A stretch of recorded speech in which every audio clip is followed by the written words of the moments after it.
Shalom bien-aimés dans le Seigneur, où que vous soyez, que la paix du Seigneur soit votre partage, la paix du Seigneur Jésus dans vos maisons, la paix du Seigneur Jésus dans tout ce que vous allez entreprendre, la paix du Seigneur Jésus dans votre ministère, que la paix du Seigneur Jésus dans votre couple, la paix du Seigneur Jésus sur tes enfants, la paix du Seigneur Jésus dans votre santé, que la paix du Seigneur Jésus-Christ dans votre pays, que la paix du Seigneur Jésus-Christ règne et domine dans tous les quatre coins de la République démocratique du Congo, qui est ma nation, notre nation, la nation de l'Éternel, Dieu des armées. Nous bénissons l'Éternel qui nous a fait encore grâce dans cette journée pour que nous continuions l'enseignement que nous avons débuté depuis hier, que l'Esprit Saint nous a inspiré, dont nous avons intitulé la prière du juste et ses conséquences. La prière du juste et ses conséquences. Alors, ici présent, c'est votre frère qui vous aime beaucoup, même si vous ne m'aimez pas, moi je vous aime toujours. Appelez-moi Matondo Jérémie, c'est moi, l'apôtre du Seigneur, par sa grâce. Alors, nous croyons encore que dans ces deuxièmes journées, l'Esprit de l'Éternel, l'Esprit Saint, est ici présent pour nous enseigner, pour nous parler, pour nous faire du bien, pour nous exhorter, pour nous révéler. Parce qu'il n'oublie pas que la révélation de l'Éternel est claire et ça donne l'intelligence au simple. Je me permettrai de vous rappeler déjà que les premiers jours, j'ai essayé de poser les fondements. J'ai essayé, par la grâce de Dieu, de poser ce qui était comme base, afin que, en continuant tout au long de toutes les semaines, que je puisse bien asseoir ce que l'Éternel a déposé dans mon cœur comme l'enseignement. Alors, notre texte de base, c'est dans Jacques chapitre 5, dans le 16e verset, là où l'apôtre est en train de demander des frères pour prier pour les uns et les autres. C'est là où l'apôtre est en train de demander, d'expliquer aux frères que ne cherchez pas d'être prisonniers du diable lorsque vous avez tombé dans les péchés. Cherche ton frère, confesse auprès de lui pour éviter que le diable t'enferme dans son prison, surtout dans les prisons de culpabilité. Donc, vaut mieux trouver ton frère, confesse ton péché et ton Père Céleste va te pardonner. Et en descendant toujours dans les mêmes versets de notre texte de base, Jacques chapitre 5, dans le 16e verset, c'est là que l'apôtre va chuter pour dire la prière agissante du juste a une grande efficacité. Alors, nous avons choisi juste cette phrase-là pour faire asseoir notre thème, et c'est là que ça va dérouler notre enseignement pour cette semaine-ci. Alors, la semaine, non, juste cette semaine-ci, donc c'était hier, juste hier, lundi, parce qu'aujourd'hui c'est mardi. Et donc hier, j'étais en train de nous montrer que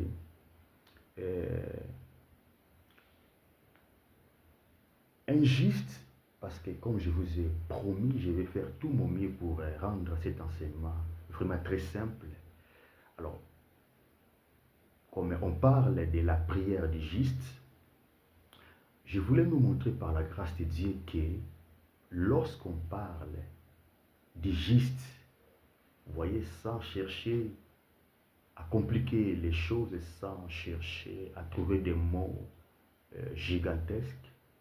Vous voyez, je cherchais de définir les mots justes selon ce contexte biblique. C'est une personne, c'est-à-dire un enfant de Dieu qui marche à 100% selon les saintes écritures. Alors, j'ai essayé de définir un homme juste, une personne juste, selon Jacques 5,16, comme étant celui qui se laisse être conduit par l'Esprit Saint. Parce que la Bible est très claire et nette que celui qui n'est pas conduit par l'Esprit Saint, il n'est pas donc fils de Dieu. Et donc, tous ces passages bibliques m'ont aidé pour définir les mots justes ici dans la Bible, pour les rendre simples en disant, et puis en conclusion, que le juste selon la Bible est la personne qui respecte les préceptes de l'Éternel. Un homme juste est celui qui marche selon la parole de l'Éternel. Donc je n'ai pas à chercher à vous embrouiller. Donc retenez cela. Un homme juste selon la Bible, c'est une personne qui se laisse conduire par le Saint-Esprit. Parce que dans toutes les façons, nous ne sommes pas justes à nous-mêmes. Non, nous sommes justes parce qu'il y avait quelqu'un sur la croix de Golgotha qui avait porté nos iniquités, nos injustices. C'est lui qui avait porté des choses qui pouvaient nous amener à être condamnés. Alors, lorsqu'il a porté cela, automatiquement, il nous a justifiés à jamais. Et donc, parce que Christ a été condamné à ta place, il était condamné parce que c'est toi qui allais être condamné, parce que c'est toi qui avais commis des bavures, des fautes, c'est toi qui avais commis beaucoup de bêtises dont vous méritez la condamnation. Mais parce qu'il y avait déjà quelqu'un qui avait pris ta place, automatiquement, il a pris ta condamnation, il a pris tes fautes, tes bêtises, en te donnant sa justice. Et donc, notre justice, c'est Jésus-Christ de Nazareth. Je répète encore que notre justice s'appelle Jésus-Christ de Nazareth. Je parle de Jésus le vrai. Parce que tu peux dire Jésus de Nazareth, parce que le monde a compris. N'oublie pas que nous sommes mélangés, nous sommes comme Wangi la Mbika, où est le degré là, c'est-à-dire comme un livret blé. Et donc il y a des gens qui ont compris que, ok, ils veulent qu'on dise au nom de Jésus-Christ de Nazareth pour qu'ils comprennent que réellement je suis le Christ. Et donc il peut dire aussi au nom de Jésus-Christ de Nazareth. Et j'aime bien expliquer, détailler que lorsque je parle de Jésus, je parle du vrai Yeshua Mashiach, celui qui venant du ciel, monta sur la croix de Golgotha pour écraser la tête du diable à ta faveur, à ma faveur. Pendant que je parle de lui, il est assis aux droite du Père Céleste parce qu'après quelques jours de sa mort, il était revenu dans la vie. Ce n'est pas des bobards, ce n'est pas des paroles à l'air, ce n'est pas des paroles pour dormir les gens, c'est une grande vérité et réalité. Et donc c'est bien lui notre justice. Alors, oui, il est notre justice, mais est-ce que cela signifie que vous allez vivre dans les bêtises étant enfant de Dieu, étant serviteur de Dieu, étant servante de Dieu? Je crois que la réponse sera non. Et donc c'est ce qui m'a poussé de définir la justice, un homme juste, comme étant une personne qui marche selon la parole de Dieu, qui se laisse conduire par le Saint-Esprit. Alors, je me permettrai de vous rappeler qu'hier, je disais aussi, si l'Éternel peut traiter la prière d'une personne juste, identique à une personne qui est injuste, c'est-à-dire une personne qui ne marche pas selon la parole de Dieu. Je répète encore, de la même manière, j'ai défini un homme juste une personne juste, comme un enfant de Dieu qui marche selon les saintes écritures, un homme, une femme qui se laisse être conduit par l'Esprit Saint, eh bien, j'ai défini aussi un homme injuste comme étant une personne qui ne se laisse pas conduire par l'Esprit Saint, une personne qui ne craint pas l'Éternel, une personne qui vit loin de la parole de l'Éternel. Cette personne-là, je l'ai définie comme un homme injuste. Alors hier, j'étais en train de dire que Dieu sera le plus méchant de la terre. En tout cas, l'Éternel ne sera pas sérieux. Le créateur de toutes les créations ne sera pas sérieux si il n'arrivera pas à distinguer la prière des justes avec la prière d'une personne injuste.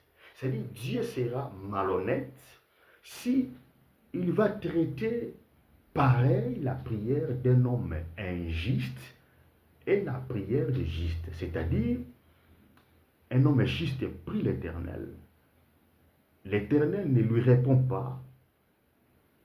En tout cas, l'Éternel ne lui répond pas favorablement, si vous voulez. Et un homme injuste prie l'Éternel et l'Éternel lui répond favorablement.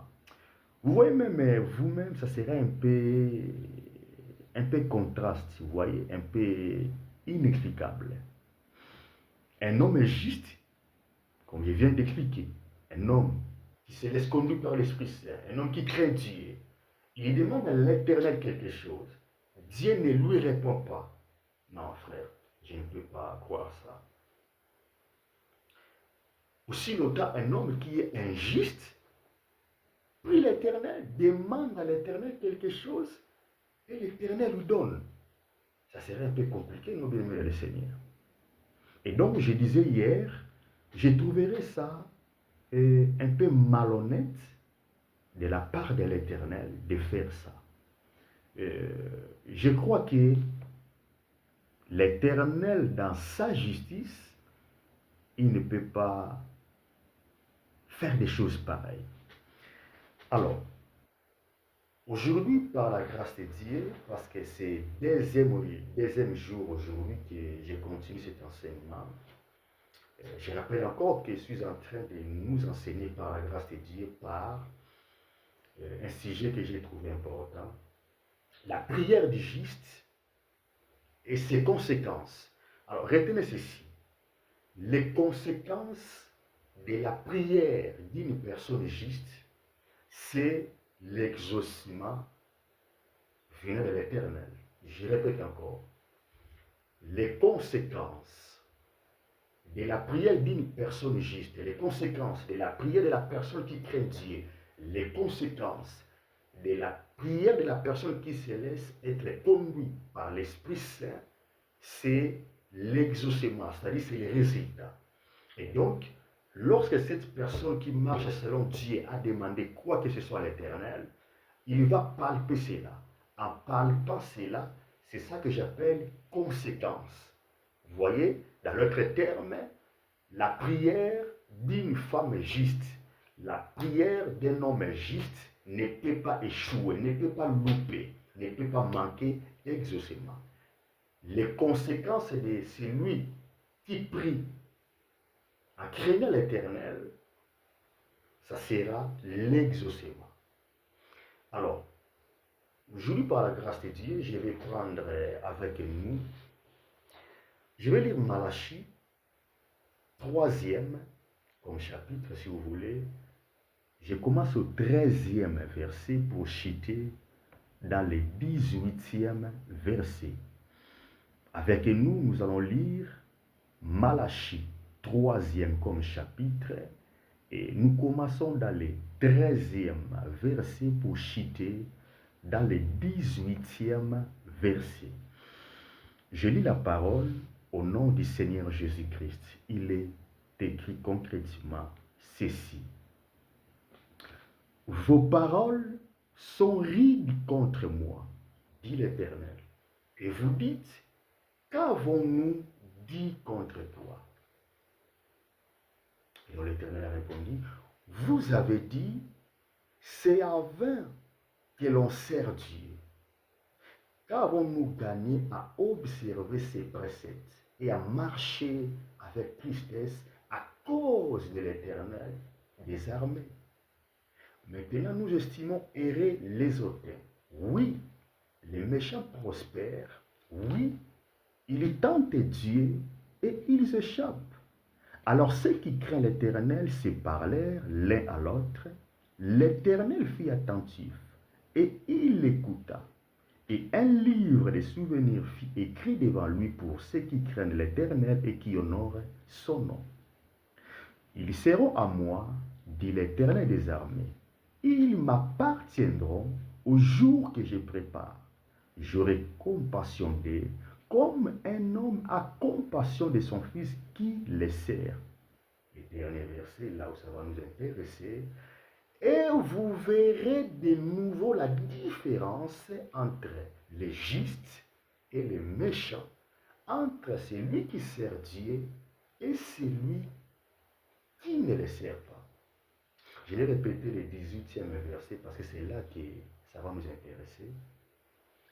Et vous verrez de nouveau la différence entre les justes et les méchants, entre celui qui sert Dieu et celui qui ne le sert pas. Vous savez, l'Éternel va rentrer comme dans un débat contradictoire entre lui, l'Éternel, et l'homme, entre lui, l'Éternel, et les peuples d'Israël. Comme vous savez que ces peuples-là ont tant souffert vraiment l'Éternel. Alors, l'Éternel dira ceci. Pourquoi vos paroles sont tellement très rides contre moi? Vous savez, lorsque l'Éternel veut parler de leurs paroles qui sont rides contre lui, c'est-à-dire Dieu veut parler. Vous voyez que vous avez dit ça comme ça. Donc l'Éternel est en train de réclamer.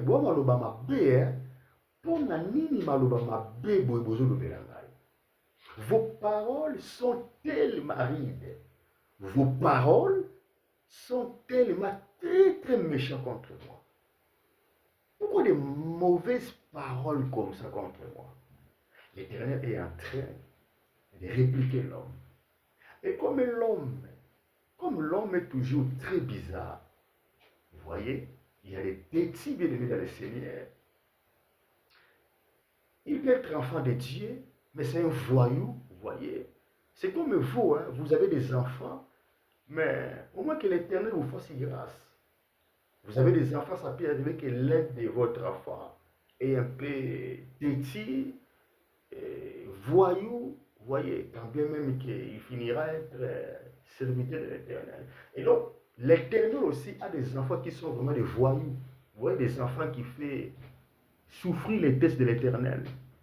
Et comme on ne voit pas Dieu, maintenant il y a nous là sur la terre, par la grâce de Dieu, qui cherchent à marcher selon l'Éternel, que nous souffrons sur la terre. Vous voyez, il est enfant de Dieu, serviteur de l'Éternel, apôtre, prophète, évangéliste, docteur, pasteur. Mais il fait souffrir les gens. Pourquoi? Parce que c'est un voyou. Il est enfant de Dieu, mais c'est un voyou enfant de Dieu. Alors, l'Éternel avait déjà rencontré ce genre de situation. C'est là qu'ici, il a rentré même dans un débat contradictoire.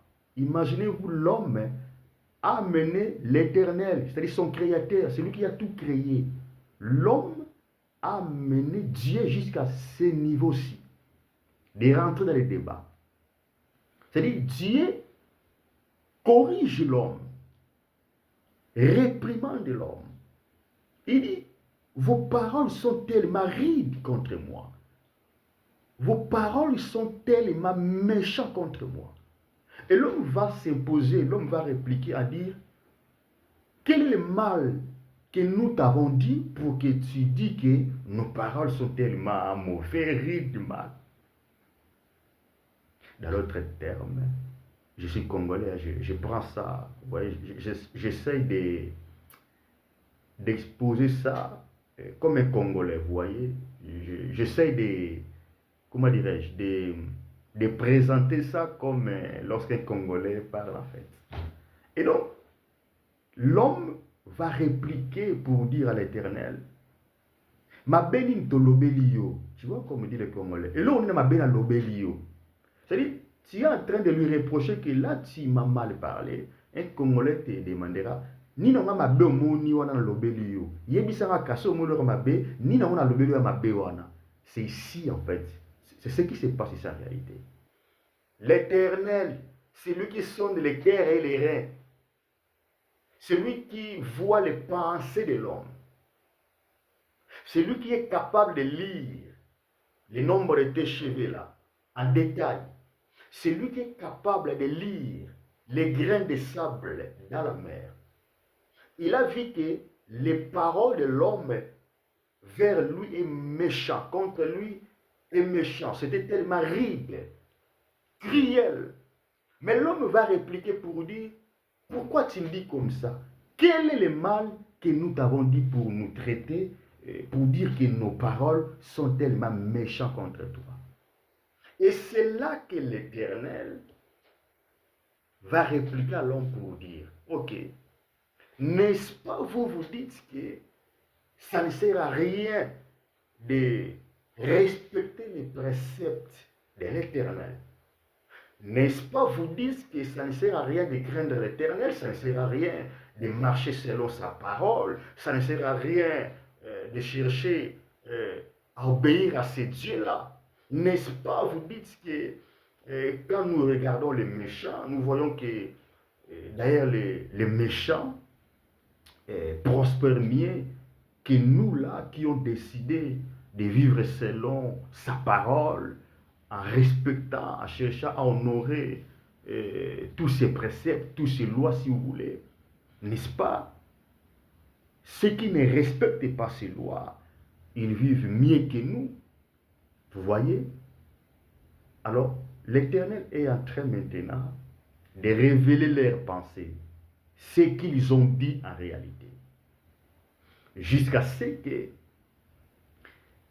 avant de chuter dans le 18e verset, parce que jusque-là, ils étaient toujours dans les débats, c'est là que l'Éternel prendra la parole pour dire, je suis l'Éternel, je sais tout ce que vous êtes en train de passer, je sais que vous me craignez. Là, l'Éternel s'adresse à une personne qui va trouver cette vidéo.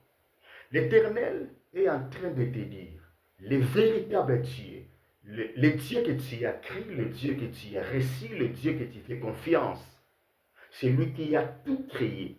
Parce que s'il y aura beaucoup de dieux, mais en tout cas, il y a un seul créateur, c'est lui qui est le créateur de toutes les créations. Je crois que c'est lui votre Dieu. Votre Dieu n'est pas un arbre, n'est pas un statut. Vous voyez, je crois que votre Dieu, c'est celui qui a envoyé Jésus-Christ mourant sur la terre. Je crois que votre Dieu, c'est lui qui, par son esprit, Jésus-Christ est ressuscité d'entre les morts. Je crois que c'est bien lui, votre Dieu. Alors, si c'est bien lui, votre Dieu, il est en train de vous dire ceci. Il sait que vous marchez dans sa parole. Il sait que vous le craignez. Il sait que vous pratiquez ce qui est bien. Et l'Éternel sait que quand bien même que vous le craignez, quand bien même que vous le cherchez, vous l'adorez, mais vous galérez, vous manquez de l'argent, vous manquez des fois des moyens pour prendre soin vraiment de tes enfants, vous manquez peut-être là où tu peux bien dormir, vous manquez peut-être la voiture, peut-être vous êtes malade, vous voyez, vous manquez le travail, vous n'avez pas encore les papiers des pays là que tu es comme un étranger. Dans votre ministère, il y a des complications, il y a des combats. L'Éternel voit que malgré vous les craignez, mais il y a des fausses accusations contre vous, vous plairez. Dieu voit que vous n'avez pas encore des enfants, il voit tout cela, il voit comment est-ce que vous avez besoin de ces mariages-là. L'Éternel voit tout cela. Il comprend, il sait que vous les craignez.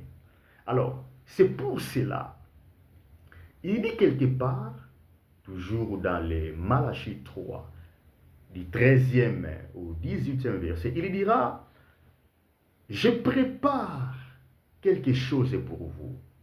Je sais que vous avez besoin de tout ça. Mais laisse-moi vous dire, je ne fais pas des choses par la précipitation. Je ne peux pas te donner en précipitation parce que tu y as besoin, parce que tu as beaucoup prié, que tu ne vois rien. Non, je ne fonctionne pas comme ça. C'est-à-dire, je sais que tu ne mourras pas. Tu peux pleurer, on peut te faire du mal, on peut t'insulter. Tu ne mourras pas. Je prépare quelque chose pour toi. Et ça sera quelque chose de bien et de très très grande qualité. Et c'est là, il va citer dans le 18e verset, là où ça va nous intéresser plus en disant, vous verrez de nouveaux différences. Écoutez-moi très bien. La Bible ne dit pas que vous verrez la différence. Non, c'est pas ça. Vous verrez de nouveau la différence. C'est-à-dire, dans d'autres termes, parce qu'on parle de nouveau, nous estimons qu'il y avait quelque chose de l'ancien. Vous voyez, lorsque je dis que ça c'est mon nouveau basket, ça c'est ma nouvelle Bible, c'est-à-dire j'avais déjà l'ancienne Bible. Quand je dis que ça c'est ma nouvelle, mon nouveau livre, je crois que c'est ça, mon nouveau livre, les livres, un livre oui, bon, moi je ne suis pas trop fort en français, je crois que vous comprenez déjà, mais je sais que l'Éternel m'a choisi, m'a appelé pour atteindre plusieurs nations. Donc je suis déjà gentil de fournir l'effort de parler en français, mais me tenir par rigueur, sur le très gentil. Et donc, lorsque l'Éternel dit à ses peuples que je prépare quelque chose, donc Dieu sait que, parce que là l'Éternel dira très clair et net, vous verrez de nouvelles différences. Alors j'étais en train de dire que, parce qu'on parle de nouvelles choses ou de nouvelles choses, c'est qu'il y avait déjà quelque chose d'ancien. Vous voyez, si je dis, j'aurai une nouvelle Bible ou un nouveau livre, c'est que j'avais déjà ancien livre, vous voyez. Alors, il est écrit, vous verrez de nouvelles différences. Je répète encore, ici, l'Éternel s'adresse à son peuple. Je vous ai dit les premiers jours de cet enseignement, alors c'était hier lundi, que la Bible, il y a des endroits, l'Éternel s'adresse qu'à ses enfants. Il y a des endroits, on peut parler à tout le monde, vous voyez, mais il y a des endroits, l'Éternel s'adresse spécifiquement qu'à ses enfants. Je crois qu'on, par exemple, on parle en général, Jean 3,16, vous voyez, verset biblique légendaire, car Dieu a tant aimé le monde, il a donné son Fils unique. Ouais, là, ça généralise. C'est comme générique. Ouais, c'est pour tout le monde. On te fait montrer le cœur de l'Éternel, son amour pour toute l'humanité. Vous voyez. Mais lorsque ça va commencer déjà, quelque part dans la Bible, pour dire, mais à tout ce qu'ils ont réussi. Ouais, là maintenant, on commence à dispatcher, on commence à faire la différence, on commence à partager. Mais à tout ce qu'ils ont réussi, c'est-à-dire, probablement, il y aura des gens peut-être qui ne vont pas accepter de les recevoir. Mais à tous qui l'ont réussi. Ouais, là, les catégories, ça change. Et donc, ça peut arriver que l'Éternel s'adresse seulement à tous ceux qui l'ont réussi. Vous voyez, non, il est Dieu d'amour, mais ça peut arriver qu'il s'adresse tout simplement à tous ceux qui l'ont réussi. Si sera la tête, sinon la queue. Là, c'est pour tous ceux qui l'ont réussi. L'Éternel combattra pour toi et toi garde silence. Et là, c'est pour tous ceux qui l'ont réussi. Donc, ce n'est pas pour tout le monde. Ici, il dit, vous verrez de nouvelles différences entre les justes, vous voyez, et les méchants. Et donc, d'ailleurs, là, c'est un peu cruel, parce que l'Éternel, si vous voulez, la Bible a distingué celui qui n'est pas juste, c'est méchant. Et je rappelle que je suis en train d'enseigner sur la prière du juste et ses conséquences. Et donc, ici, l'Éternel est en train de dire, vous verrez une nouvelle différence entre les justes et les méchants. Dans l'autre terme, je sais que vous murmurez, que moi je prie, je ne vois rien, ceux qui ne prient pas, ils vivent mieux. D'ailleurs, il prend l'Éternel comme rien, il dit que Dieu n'existe pas. Moi je crois que l'Éternel existe, je crois à tout, je crains Dieu. Dans mes yeux, je vois comment est-ce qu'il y a des femmes qui jettent les enfants, ils ne veulent pas accoucher. Vous voyez, Basi Bazo Longolazemi. Les femmes avortent, mais moi qui crains Dieu, je n'ai pas des enfants, mais je prie, je ne vis pas dans une vie de désordre, j'ai qu'un seul mari. L'Éternel est en train de te dire, vous verrez une nouvelle différence. Moi, l'Éternel, je ne suis pas un stupide. Vous verrez ces nouvelles différences-là désormais.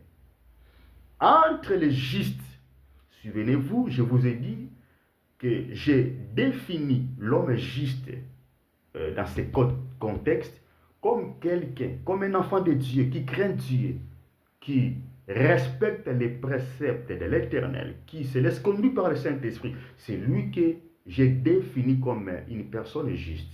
Alors l'Éternel est en train de dire, pour rendre ça simple, vous verrez de nouvelles différences entre celui qui me craint, entre celui qui m'honore en respectant mes lois, mes préceptes, mes paroles. Vous verrez une nouvelle différence entre celui qui se laisse être conduit par l'Esprit Saint et celui qui ne crée pas mon nom. Vous verrez une nouvelle différence entre celui qui crée mon nom et celui qui ne crée pas mon nom. Vous verrez une nouvelle différence entre celui qui vit dans la vie de désordre et celui qui vit dans une vie de sobriété. Vous voyez une nouvelle différence entre cette femme-là, entre cet homme-là qui marche selon ma parole et cette femme-là et cet homme-là qui ne marche pas selon ma parole. Désormais, dit l'Éternel, vous verrez nouveau différence. Alors, je profite de te dire que, bien aimé dans le Seigneur, ne pleurez pas. Oui, tu peux pleurer, mais garde confiance à l'Éternel. Oui, tu peux murmurer, mais s'il te plaît, si c'est possible, ne murmurez pas parce que Dieu n'aime pas ça.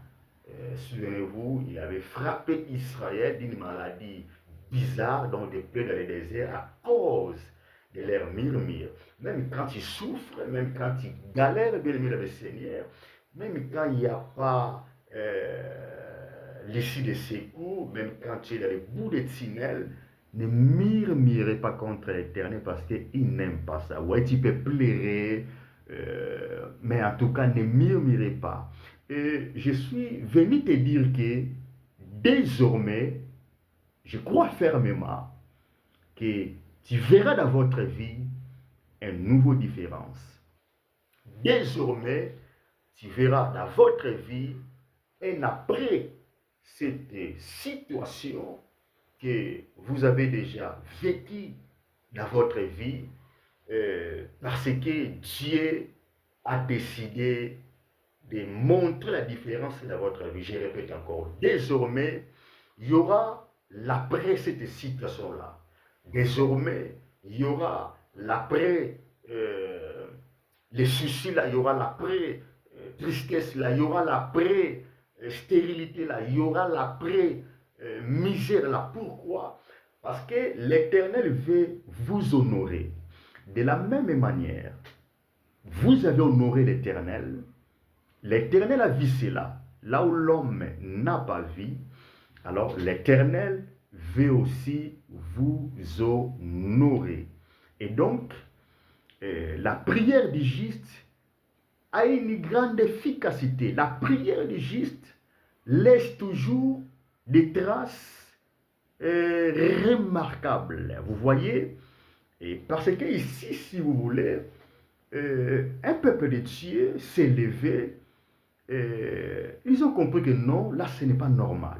C'est pour cela que je vous ai dit, Dieu sera moins sérieux s'il ne peut pas traiter la prière d'un homme juste favorablement.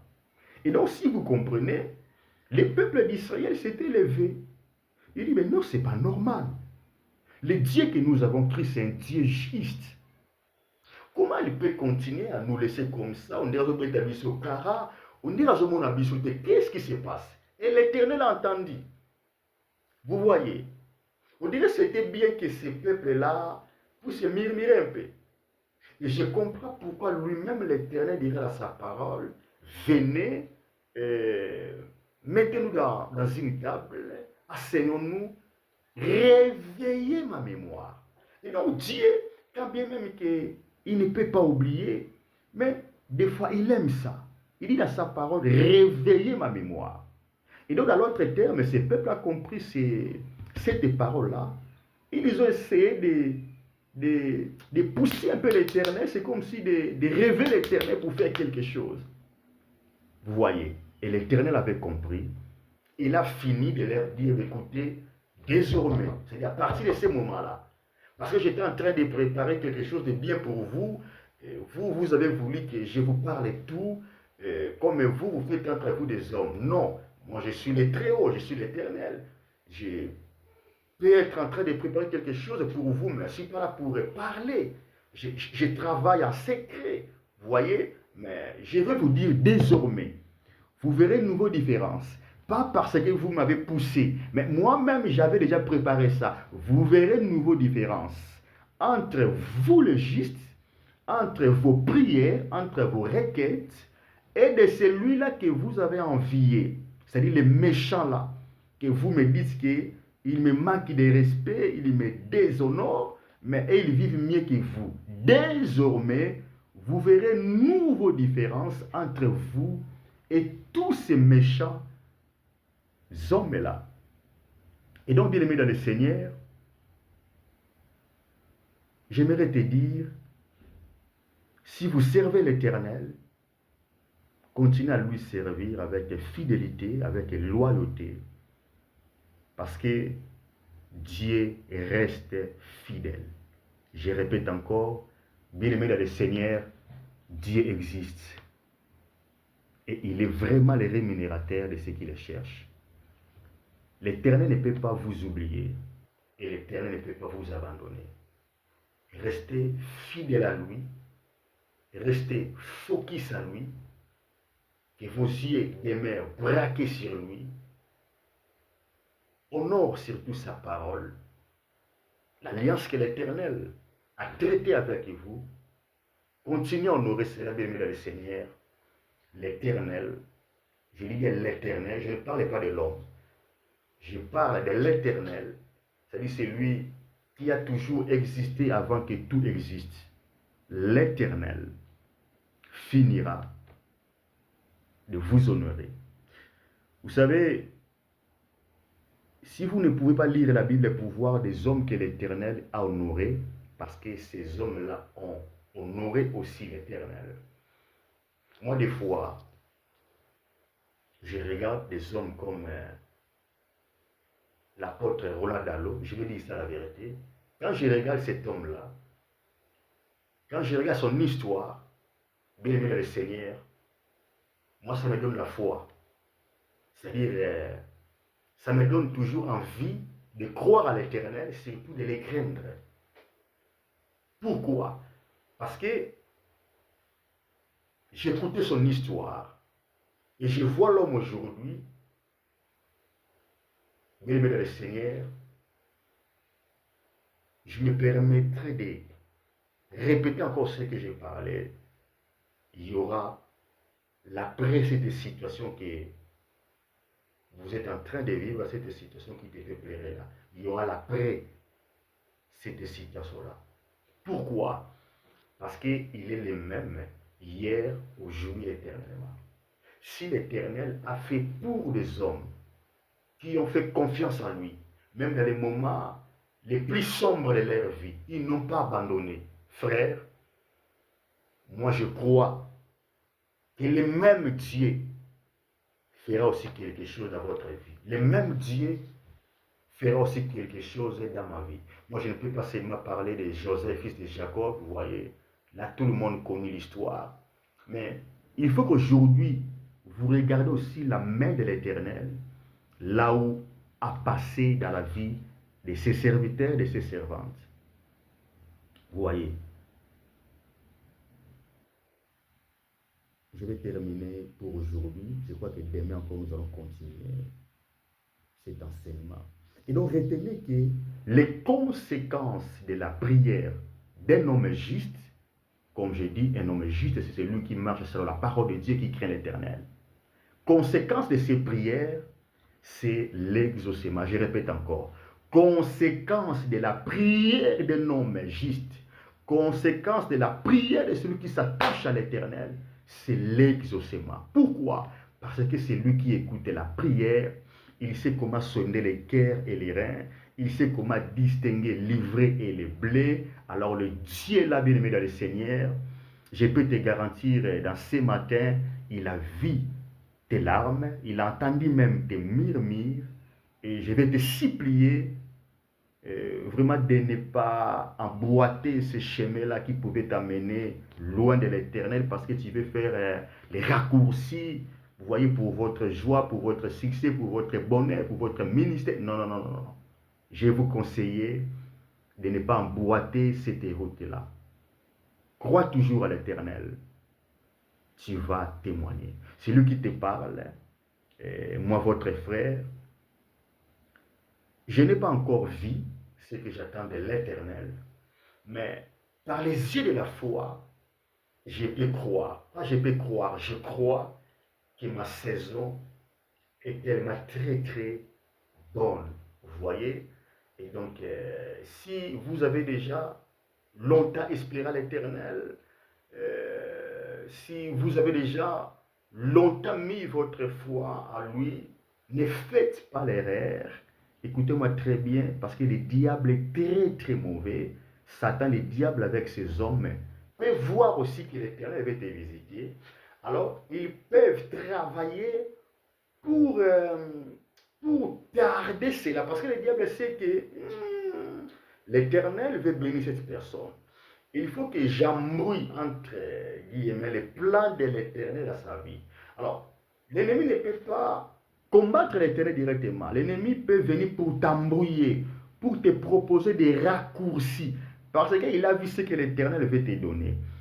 Je cherche à te dire que Kosimbaki cité, pose-moi que mbongo ezalaka te, mamango ezowumela, non, non, non, Kosimbaki cité. Koboma mutu te, kokoma pe moyibi te, koescroquer te, vous voyez, kokoma aventurier te, po mona ke on est dans la logique, on est dans le nzambe simba te, non, ne devenez pas un escroc, ne devenez pas un criminel, ne devenez pas un bandit parce que tu veux coûte que coûte devenir une personne dans la vie, dans la société. Non, bien aimé dans le Seigneur. Il est écrit, l'élévation vient ni de l'Orient, ni de l'Occident, ni voire même des déserts, mais l'élévation vient de l'Éternel. Que l'Éternel vous bénisse et que l'Éternel vous protège. Par la grâce de Dieu, demain nous serons là pour continuer cet enseignement. Alors, je vais vous demander, s'il vous plaît, de s'abonner dans notre chaîne, partager notre chaîne. Vraiment, je compte sur vous. S'abonner massivement. L'Éternel, par sa grâce, a voulu que nous commençons l'œuvre à Kinshasa, Congo, précisément à Kimbanzé, que nous avons besoin de votre votre mail d'association, mais aussi de vos prières. Nous avons besoin d'embellir cette salle-là, d'acheter les instruments. Si vous pouvez nous aider avec un bon cœur, ça sera une grande bénédiction pour vous. Que l'Éternel vous bénisse et que l'Éternel vous protège. Je prie que vous terminez cette année 2025 avec la joie, avec la paix, avec honneur, avec une chanson d'allégresse, parce que vous avez vu nouveaux différences dans votre vie. Dieu vous bénisse encore une fois de plus. Shalom.